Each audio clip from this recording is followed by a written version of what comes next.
What's going on, YouTube, and welcome to Goal Line Hockey. It's Kevin Forte, and today we are taking a look at the Calgary Flames. It's been an interesting offseason so far for the Calgary Flames after missing the playoffs and, a lot of the core kind of having the sense that, we really should have made the playoffs this year. They kind of shot themselves in the foot here this season and unfortunately missed the postseason.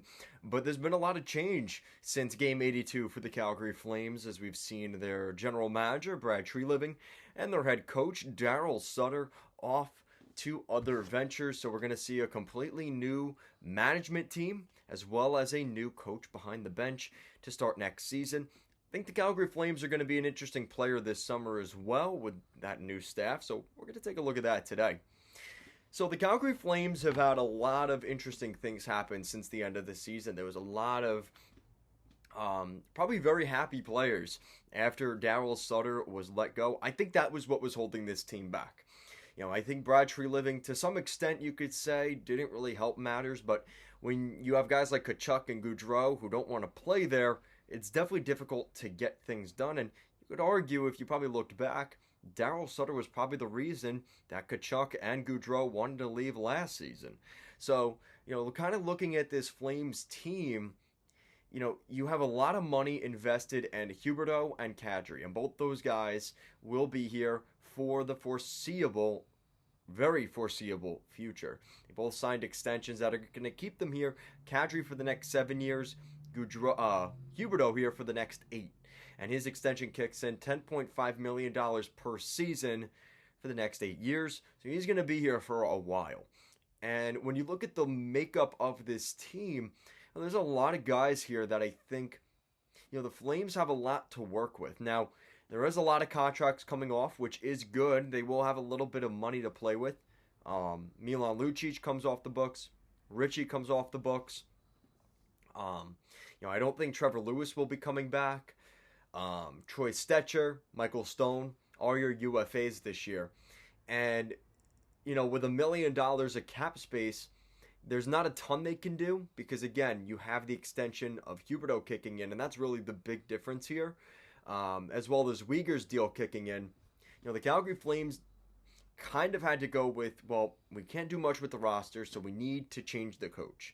And I think that's really going to be a factor for this team moving into next season. I think the Flames are one of those teams that very easily could be a team that missed the playoffs this year that can jump back into the postseason next year with the right coach. And I think when you look at the layout of this team, a bunch of guys pulled out their no movement clauses to leave Calgary, probably because the guy behind the bench getting the boot. I think a lot of these guys there's going to be a lot more camaraderie and a lot more cohesion with this group next season. But don't think there isn't going to be any change with a new GM and a new coach and a new philosophy. This isn't going to be the same Calgary Flames team we saw this season. Now, a couple guys that I really have on my radar, Tyler Toffoli and Elias Lindholm have 1 year left on their deals. They are UFAs in 2024. So it's safe to assume that the Calgary Flames may be looking to make some moves there. Again, I'm not saying they will get traded, but definitely guys to keep an eye on. And with Dylan Dubé as an RFA next year with arbitration rights, I think that the Flames will be looking to clear out some cap space to keep him around. Also looking at another guy like Adam Ruzicka, another guy that might get a little bump in his pay next summer. You also have a couple of pretty big UFAs. Noah Hanifin, Chris Tanev, Nikita Zadorov are on that list. So those are 3 guys right there. You're probably thinking to yourself, maybe that's the future guy that maybe moves out, right? And you look at this blue line, you do have Rasmus Andersson. You do have guys like Weegar. So maybe you keep one of those 3 and you figure out which one you really want to invest in. And I'd probably say it's Noah Hanifin, but you never really know. I think there's going to be some changes to this team up front and on the back end. Specifically those 5 guys I mentioned. Toffoli, Lindholm up front, and Tanev, Hanifin, and Zadorov. I would keep an eye out for all 5 of those players. And there's also an interesting spot here with the goaltending because they've got Jacob Markstrom Dan Vladar, who his extension kicks in July 1st, and Dustin Wolf. Now, Dustin Wolf, I hate to say this, but it's the trademarked goalie of the future, and he's had a really good season so far in the AHL. The Wranglers have put together a really nice run. He had a .932 save percentage and a 2.09 goals against average. That's a guy that's probably going to be playing in the NHL next season. And with Vladar's extension coming in at 2.2, I wonder if they try to move a guy like Vladar to free up some cap space. You also look at some of their prospects that might make the lineup next season. I look at a guy like Matthias Emilio Pettersson, Jakob Peltier, Connor Zary, Cole Schwint. Just to name a few up front, those are probably the biggest guys that I would be looking at to maybe fight for a roster spot next year.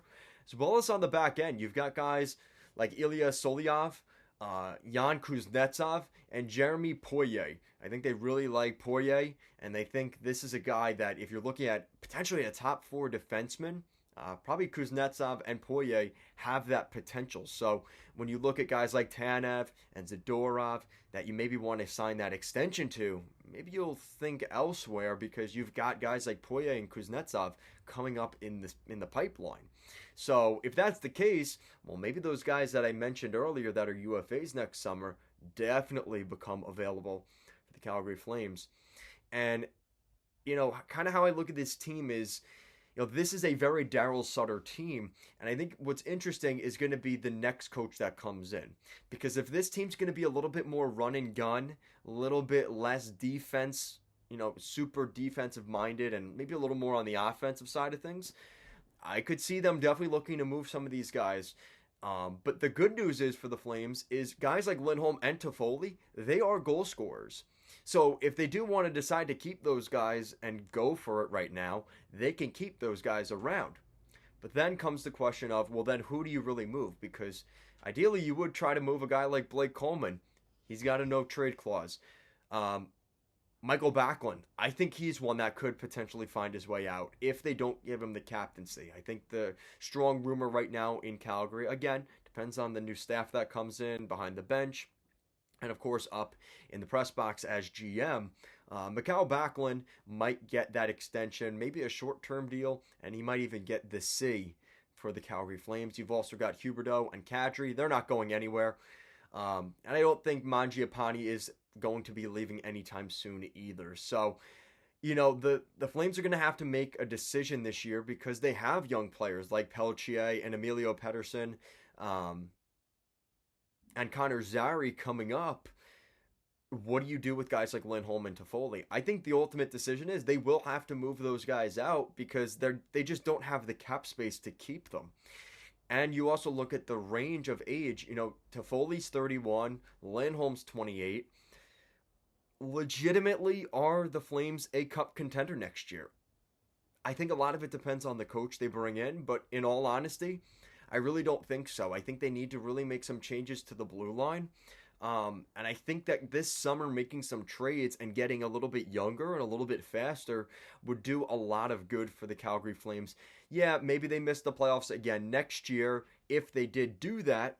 But then again, is it worth it if the next 2 to 5 years they're a legit Stanley Cup contender and not just a first round exit for the next 5 years? But you have to sacrifice maybe next year. And I think that's something that we're kind of looking at. Honestly, I think the Flames legitimately will go for it next year, see how the team does, and blend in some of the younger players and kind of make them earn their roster spots. And if they earn their roster spots, then that makes guys like Hanifin and Tanev, Zadorov, Toffoli, and Lindholm expendable. But I do think that in between the pipes, we are going to see some shakeup. I don't think they're going to trade Markstrom. He had a down season. You don't want to do that. But I do think a guy like Dan Vladar, for a team looking for like a 1B or a backup, I think Dan Vladar is probably not long for the world with the Calgary Flames, at least at this point, with the way their makeup is in between the pipes. So I think it's going to be an interesting summer. Like I said, I think they're going to be a pretty active team this summer, depending on who comes in as the next GM. But the Flames are actually looking pretty good. And you mentioned guys like Matt Coronado coming into the fold as well, who kind of came in at the end of the season. The future looks bright for the Calgary Flames. I'm really not all that concerned for this team. There is a little bit of an aging core with guys like Huberdeau and Kadri and, a guy like Uyghur. But they're still young enough and on the right side of 30 that, they're still on the right side of 30 that I think there's a lot to like about this team. And if Dustin Wolf plays the way he has in the AHL up at the NHL level, the sky's the limit for the Calgary Flames. So let me know what you guys think in the comment section down below. What do you guys think of the Calgary Flames? Like I said, I think they're going to try and go for it. But if there are moves on the table this summer at the draft to move a Lindholm or to move a Toffoli for the right price, I think they will make that splash. They will make that move because they have the young guys to actually go forward and do that. Free up some cap space to allow them to make other moves, maybe in free agency, to build around that young group of, the young core that they're starting to develop with Pelletier, Emilio Pettersson, Coronado, all those younger players. And I'm going to say his name right. Yeah, Emilio Pettersson, all those guys. Connor Zary, Coronado. So the future looks bright for the Flames. I think there's just a couple of little moves, and depending on the next head coach and their philosophy, if it's this team's a little bit more offensive minded and they don't have to rely on Markstrom or the goalie to bail them out every night, I think it's going to be a benefit for the Flames next season. Guys, thank you so much for watching this video, and I will see you again next time. Peace.